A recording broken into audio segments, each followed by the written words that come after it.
What up, Blue Know It? So I'm driving to meet my peoples right now for some chilling and some dinner. And I thought I'd make a video, and I was trying to think of what to make a video about, and something that ran through, was sort of a common denominator in a couple of different events or discussions recently was political correctness. And so I thought I'd talk about that and start somewhere and see where it goes. So recently I made a video about a video review of Parasite, and in that I referred to classes, and I refer to them, I believe, as upper and lower classes. Lower was used. I don't know if it was lower class or lower classes. They were of lower class versus upper class.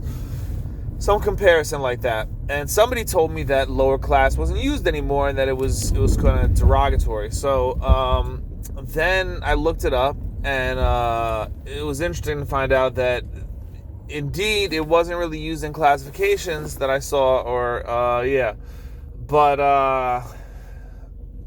so I should rewind a bit. My initial response was that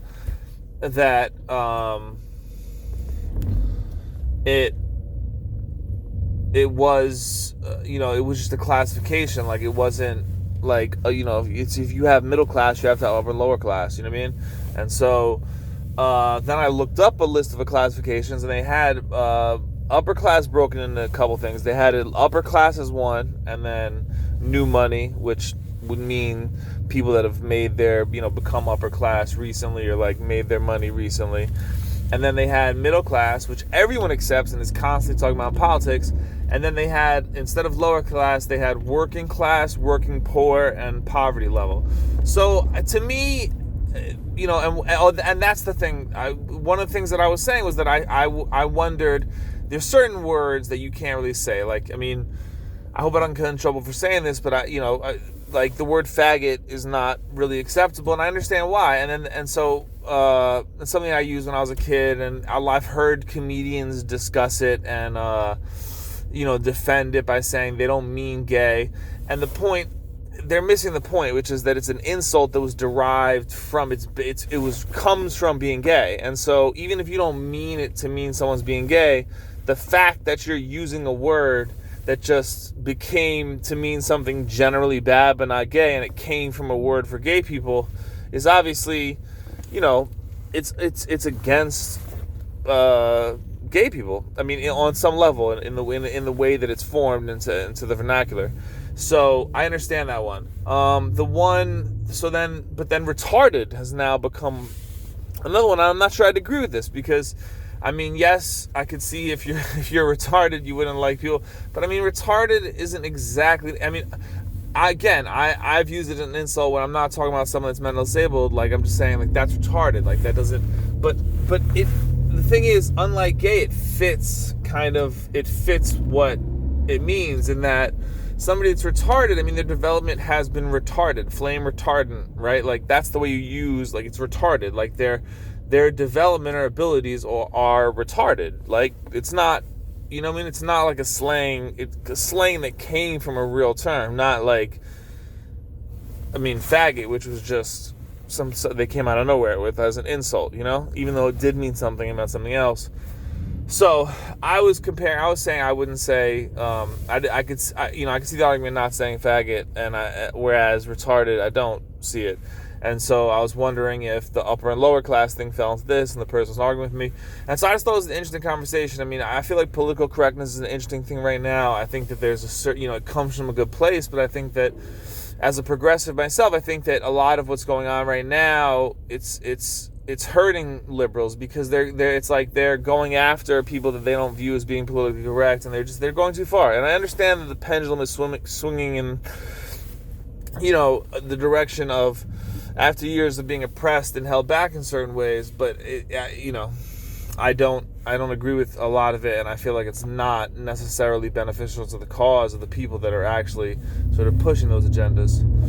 So let's see if I'm trying right now to get to where I'm supposed to go. I am about to meet up with my boys, about to hit the tunnel, head to Manhattan from Queens. So what else in political correctness? I mean, okay, so here's another topic.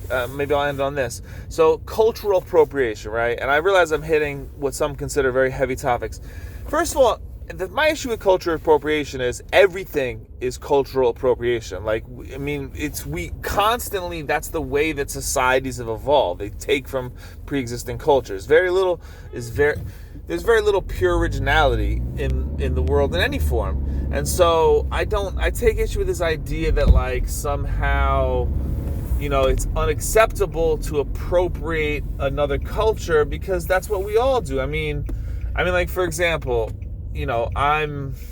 my dad's English and I've got like sort of that area, UK stuff, ancestry. Like, is someone culturally, is like a non-white person, not from like Scotland or England or that area, like, are they appropriating things by playing golf? Like, look at the different things that we, borrow in different ways. Cultural, if you want a sort of a multicultural society, like, that's what's going to happen. Things aren't going to exist on their own. And this ties into this idea of like only certain people can play certain roles, only gay people can play certain roles. It's like, you don't have ownership over culture. I'm sorry. You didn't create that culture. That's the culture you were born into. You have no more ownership of it. I mean, things with skin color, where culture connects with skin color, it's a bit different because skin color you are born with in a way. Like, I mean, even though you're born with it and you didn't create it, but it does define you in a certain way. But like, beliefs, and I mean, a lot of it just has to do with where you were born. And so it's like, why is the people, your people's culture your culture? Why do you get ownership over that? It's like when people say, who invited these immigrants to America? It's like, I'm as American as they are, so I invited them then. I mean, what is it? People have to take ownership over things. They take ownership over countries. They take ownership over ideas. They take ownership over cultures, over words. And I don't think it's fair, like, unless you actually, created it yourself. Like, unless you're a rap pioneer, I don't think you can claim that as, like, your culture. And then the other thing is, like, you look at rap, right? Like, is it black culture? Is it American culture? Is it American urban culture? Like, there's different things that contribute to it being what it is, It's certainly not white culture, but I mean, it's not, Like, you could choose where you want to define it, and it's not, it's interesting.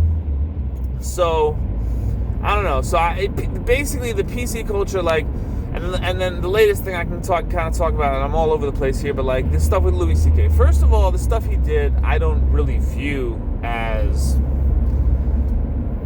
I mean, it's weird, but it's not like sort of, I don't think it's like mean-spirited. It shows a certain lack of empathy, but at the same time, like a self-awareness to an extent. I mean, he was a weird fetish, and he was, it was respectful in a certain way. I mean, he asked, and I don't know, it's like, anyway, so like, for me, it didn't really bother me, and, but fair enough, he lost his deals and all that, and I understand that, but then, the thing that got me was then, all of a sudden, people didn't want him to come back, and he came back with like this, he'd always done offensive material, and he made a funny joke, the audience was laughing, and it was a joke being worked out, it wasn't even its final form, and it was already working well, and it was a joke about, pushing, because he pushed some fat kid, like, why am I listening to this guy who survived the shooting just because he, like, pushed a fat kid in front of him or something, and it's a funny fucking joke, and it's offensive, and this is a guy who had a joke about fucking a dead child, like, that's his act, but now, because there's this context behind it, because people have agenda against him, because he's become this figure, now it's under the spotlight, and it's bullshit. And at the end of the day, I let the market decide. I always let the market decide. I say the same thing when people complain about, like, the Star Wars and, like, diversity casting. Listen, if something, all these people care about is money, especially Hollywood. If something makes money, they're going to keep making it. If it doesn't, they won't. The Ghostbusters looks like it's knocking at a reboot, didn't do as well as they thought. Fine, Captain Marvel is definitely getting another one. It doesn't, Star Wars, it did not that great last one. First one, first of the new trilogy did well. this one's gonna blow up. I mean, you know, like, they'll let the numbers decide.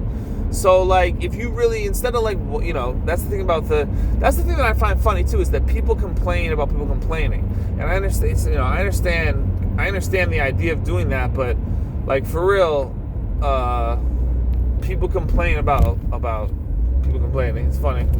Alright, so what am I doing? I guess I'm going here? I don't know what I'm doing. Oh no, I went the wrong way. Oops. Supposed to go downtown. Didn't do the right thing. Alright, that's the video. Peace out. Head northwest toward East 37th Street.